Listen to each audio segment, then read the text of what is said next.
All right, we are back. I normally say at this point we are live, but I am not live today. This is not a live show. It's not a live Q&A. This has been pre-recorded. I'm actually currently traveling. I'm out of town right now at an event, so I wasn't able to do this live. But I wanted to put this up so that you could at least get the benefit of hearing the answers to questions that have been sent in to me. And sometimes we don't always get a lot of live interaction, and so if I didn't tell you, maybe nobody would know. But honestly, this is starting to pick up a little bit, and people are tuning in and asking questions live. And I don't want to leave you hanging or misrepresent the fact that I'm not here. So I'm not here live, but I am here for you to answer questions that you have sent in, and I'm going to answer for you, and you can kind of, like I said, benefit from all that.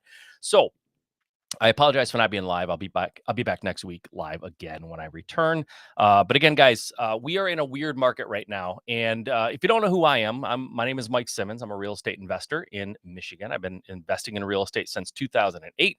Started off as a house flipper. Did that for about 6 years. Had some success. Decided to pivot my company a little bit and change the way that we did things and moved more into the wholesaling world. Got into buy and hold.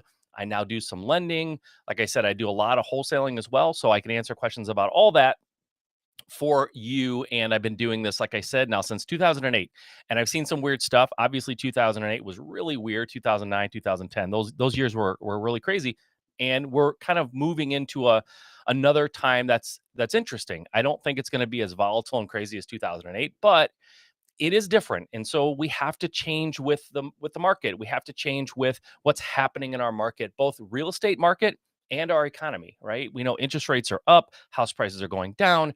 It's a weird time. And so hopping on calls like this and talking to someone who's been through some of these market cycles can be and should be really beneficial if you take advantage of it. But during these times, we have to get leads. It never changes, right? 2008, 2010, 2015, 2020, and now 2022 at the end here. Getting leads into your business is always, always critical. You have to. Leads are like oxygen. I always say it. Leads are the oxygen of your business. And just like your body, you can't survive without oxygen very long. Some of us can hold our breath for a minute. Some of us can hold our breath for 5 minutes, maybe even longer. But nobody can hold their breath for a day or 2 days or a week or a month. And so you shouldn't be waiting very long to get leads in your business, or your business is dying. So to that end, I think direct mail is one of the most fantastic ways to get leads into your business. One of the most reliable, predictable, and scalable methods that there is. And if you aren't doing it, you should be. If you are doing it, then you probably could make some tweaks and actually make it much, much more profitable. To that end, I've created a direct mail marketing course. It's a 5 video course. It's 100% free to you. All you have to do is go to winningdirectmail.com and you can grab your copy of it, or you can go to my website, mikesimmons.com and /winning direct mail, or just go to mikesimmons.com on the front page, fill out your information. It's right there on the front page of mikesimmons.com. So you can go there and get it as well. So I suggest you guys do that and start doing direct mail if you're not doing it, and start doing it better if you are doing it. Okay, let's dive into the questions today. There's only 3 of them, so it's going to be a relatively short Q&A session here, but there's some good questions. So I'm excited to answer these, but it won't be as long as normal. We may be done here in 15, 20 minutes. So we'll see. All right. First question, and I apologize. I'm fighting a cold as well. So I'm not going to try to cough or clear my throat anymore. And I have to, but I might have to. All right. First question. I am considering not completing my college degree to go all in real estate investing. I've done 3 fix and flip deals, averaging $23,000 in profit. Any advice?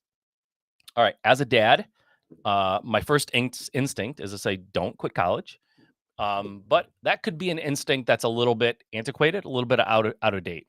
So here's the first question I would have, and this is not a live question, so I can't get feedback. But for those of you listening who maybe are in the same position, you're maybe not going to go to college, you're going to quit college, or whatever it is. You've done 3 deals, averaging $23,000 in profit. What is that? $69,000 in revenue. It depends on where you are in college. If I'm just giving you my personal opinion, it depends on where you are. If you're just, halfway through your first year of college, then I think the impact of quitting and going into real estate is very, very low, meaning do it, in my opinion. I would say do it, because if something doesn't work out in the next few years, you're still in your early to mid 20s by that point, and you can go to college. There's nothing wrong with that. You can go back. You can always change your mind. But I'm thinking if you've done 3 deals averaging $23,000 in profit, you're well on your way. You sort of get the basics and you will improve and get better over time. So, I would say go for it. Don't finish. Go for it. If you're halfway through your senior year in college, then just out of being a finisher, like I would say complete your college degree. Get your degree. You only have a half year to go, right? Get your college degree and then do go into real estate if you want. That's fine. Or continue your real estate journey. So those are easy answers. You're in your first semester of college, go for it. Just go for real estate. Just go all in and dive in and go for it. If you're in your senior year, halfway through, like for goodness sakes, you only got probably one semester to go or two at the most, right? So I say finish. Just get it done, right? Don't have a project that's 98% complete and walk away. Like just finish it. Like it just will feel good to finish it. If you're halfway in between, if you're in your sophomore year, junior year, that's a little bit tougher decision. It also depends maybe on who's paying for it. If your parents have paid for the first 2 years and you're thinking about quitting, you're flushing somebody else's money down the drain. If it was your money and you want to quit and you feel very strongly about real estate and that's what you want to do, I really don't have a problem with that either if it's your money. Um, if it's loans or whatever and you're paying it, fine. If your parents are paying for it, it's a different dynamic. You're not now you're not making a decision about whose money about wasting your own money. You're making a decision to waste somebody else's money.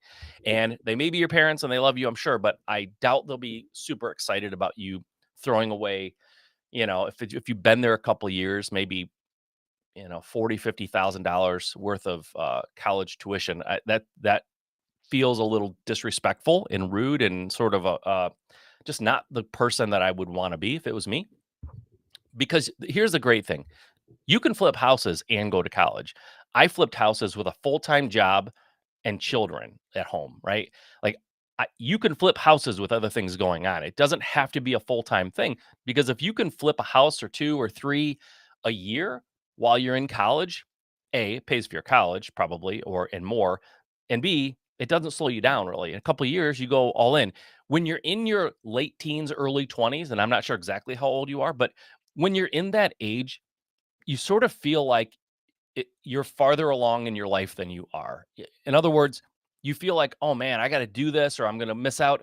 Like seriously, for the first half of your 20s, and people would argue probably your entire 20s, but at least for the first half, it almost you can't really screw up too badly because you're just so early on in the game. Like if you just screw all your decisions up in your early 20s in terms of career and college and what degree you want to get, like people change degrees all the time.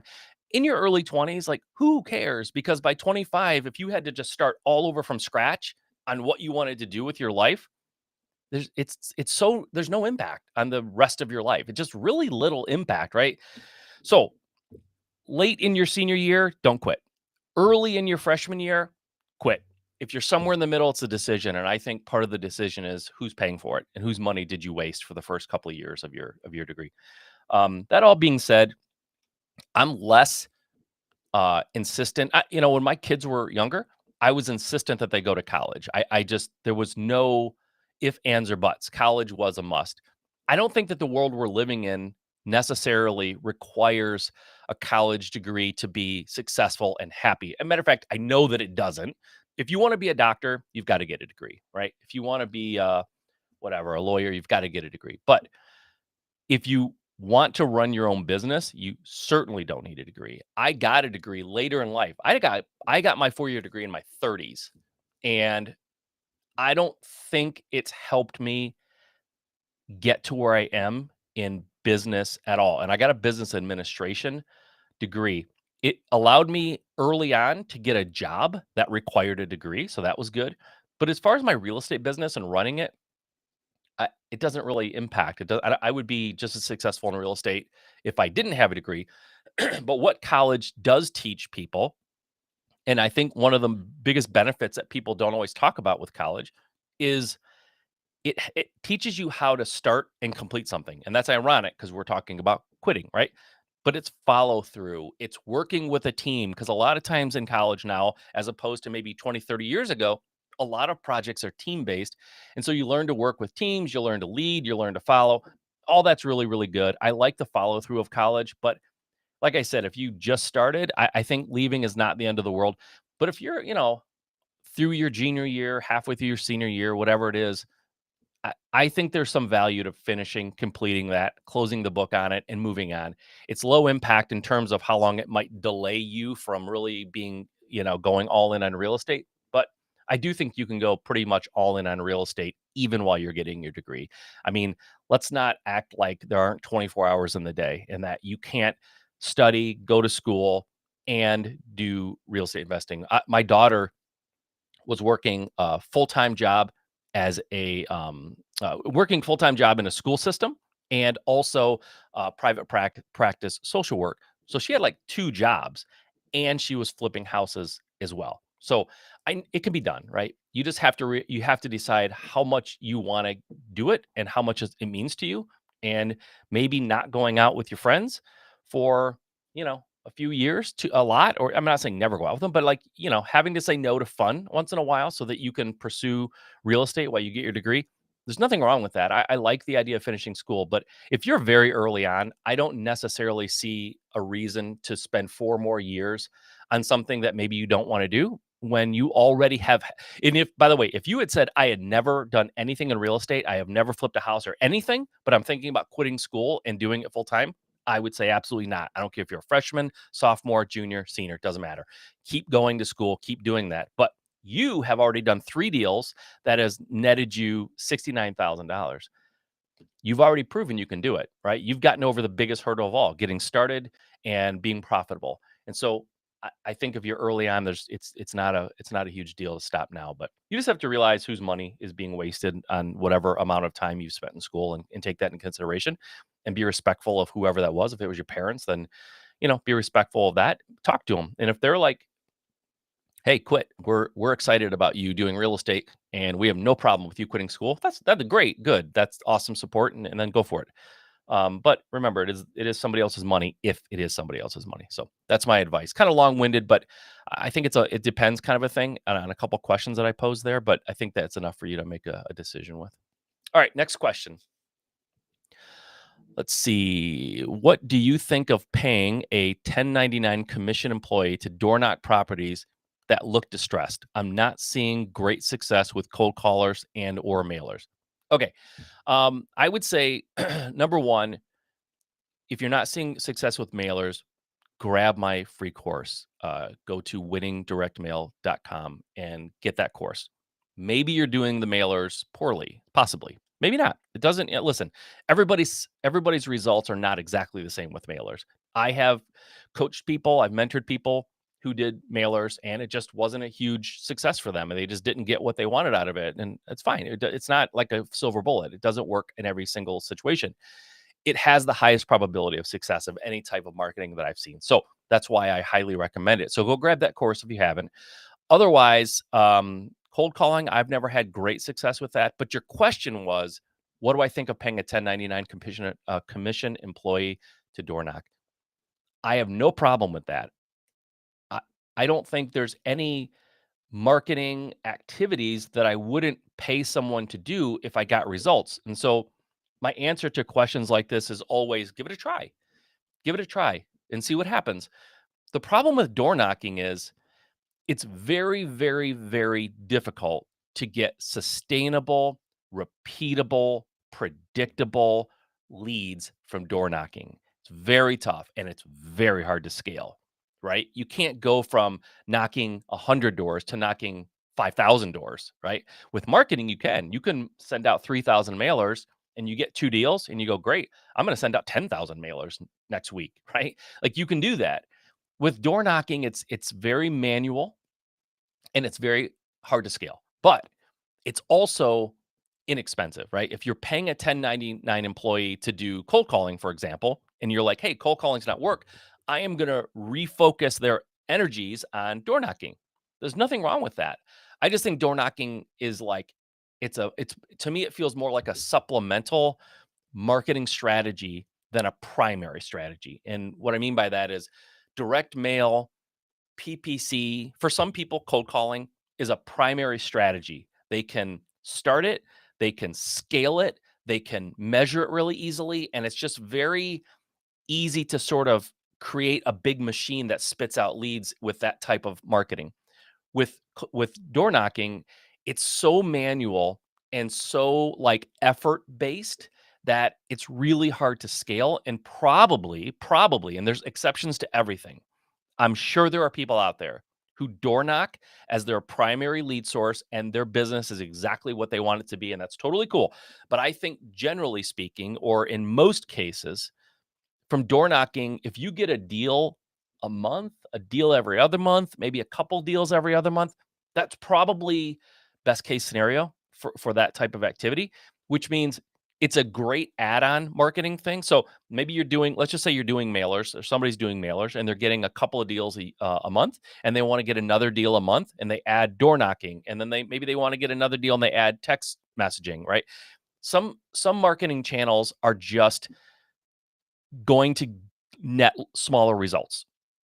And door knocking is definitely one of those that nets smaller results. But it's like, hey, if I can door knock and spend $1,000 a month paying someone to door knock, but on average in the course of a year, it returns $2,000 a month, then maybe it's worth it, right? You're getting your money times two with that effort, or maybe you average $3,000 a month. Now it's a 1 to 3 investment. That's pretty good. That's pretty good. So I say yes, for sure. Pay a 1099 commission employee to door knock, absolutely, but don't expect it to be an avalanche of deals.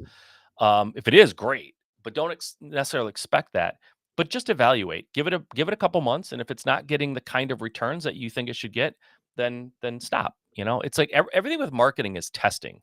You have to test your hypothesis on what you think will work and what you think can change the game for your company. And if it doesn't do that, then stop and take those resources and focus them somewhere else. So yeah, I think go ahead and pay them to do that. Absolutely. Just be willing to stop if it's not working, and n- know what it is. It's typically door knocking is a lower yield effort, meaning you're probably not going to do 10 deals a month or even 5 deals a month off door knocking. If you do, I would love to be wrong, and I'd love to hear what you're doing. And in fact, I would definitely want to talk to you and find out how you're doing it, because I just haven't heard of anybody doing door knocking and getting tons and tons and tons of deals. But if you're doing something that's not working now, changing them to something else like door knocking is absolutely fine. And just evaluate what's happening and then change if you have to. Okay, next question. Many people advise going to as many meetups as you can when you're a new investor. What are my thoughts? Um, I think you should. As a new investor, you should be going to meetups. As an experienced investor, there's nothing wrong with going to meetups. I think that meetups typically are more beneficial for new investors, and I think they are actually very beneficial for new investors. You learn a lot, you meet who the players are in your market, and it's really, can be good information, good networking. I don't there's no problem there at all. I think you should absolutely go if you're serious about real estate. I think you should go. What you should also realize is there will probably come a point where going to meetups starts yielding you less and less net benefit. Meaning when you go, you're meeting the exact same people, you're having the exact same conversation. The content that's being presented, if there is content being presented, is sort of repeated and stuff you already know, and it's not really helping you get better in your business, and it's the same people, and it's like becomes just a social club where you're just going and hanging out. And if you want to do that, by the way, that's totally fine. I think it's great. Making friends and hanging out, it's great. But if you're looking for a net benefit and return on investment of your time, I think the return on investment is pretty high when you're a new beginner. And as you get into this and start doing more and more deals, the ROI in your time goes down and eventually becomes almost nothing.